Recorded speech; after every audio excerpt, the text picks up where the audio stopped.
I'm going to show you how to bind off for the mini herringbone scarf project.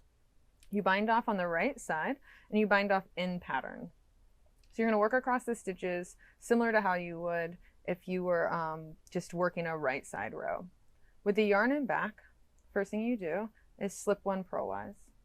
You knit one and then you bind that first stitch off. And purl one, bind off. Now we're going to begin binding off for the mini herringbone portion. So slip one, bind off, knit one. And usually what we would do is pick this stitch up and knit it as we bound off, but for the bind off row you just slip it over.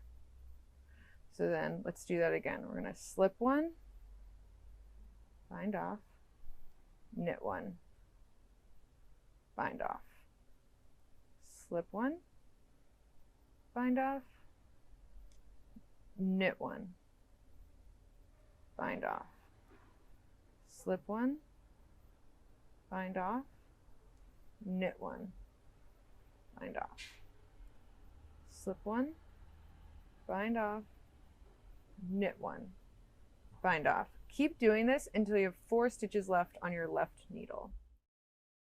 4 stitches left on our needle, and then knit one, bind off. We have our 3 selvage stitches left. There's a purl one, bind off, knit one, bind off, knit one, bind off. Pull your loop, cut it, your yarn out. You have a bound off edge for the mini herringbone scarf in pattern.